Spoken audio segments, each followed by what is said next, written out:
The Capitol Theater in Passaic, New Jersey, wasn't just a venue, it was a rite of passage for rock and roll legends. From the mid 1970s to the early 1980s, this 3,200-seat concert hall became one of the most important and electric places for live music on the East Coast.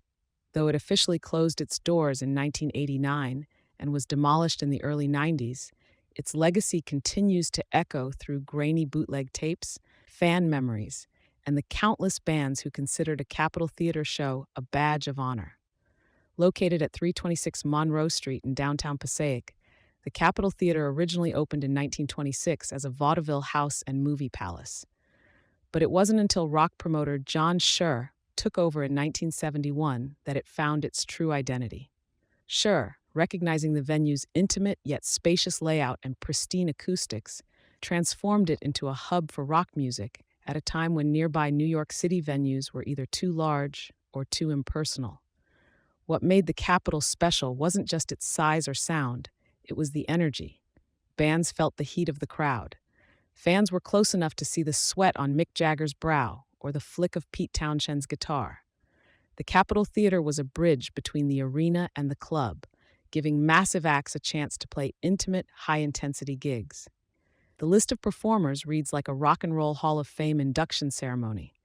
The Rolling Stones played one of their rare small-venue U.S. shows there in 1978 during their Some Girls tour.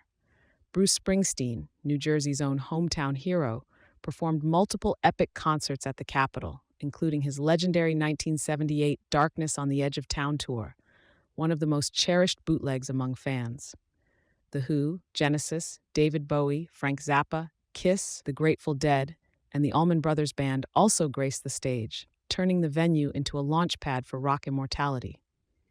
Equally vital to the venue's mythos was its use of video technology.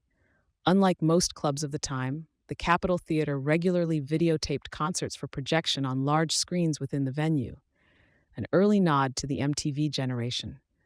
These tapes have since become essential artifacts, giving future generations a chance to experience the grit and grandeur of Capitol Theater performances. Yet, for all its glory, the Capitol was eventually undone by changes in the music industry. As bigger arenas became the norm and the economics of touring shifted, fewer acts sought out theaters like the Capitol.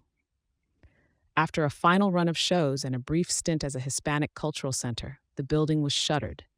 By 1991, it was demolished to make way for a parking lot, an all-too-common fate for many of America's great rock cathedrals. But make no mistake, the Capitol Theater left an indelible mark. Its name still sparks nostalgia among longtime fans and collectors who trade live recordings, ticket stubs, and concert posters.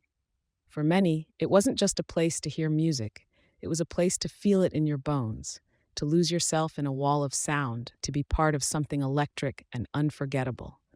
Though it's gone, the Capitol Theater's legend lives on in bootlegs, rock documentaries, and the hearts of those lucky enough to have seen the stage lights flash one more time before the amps went silent forever.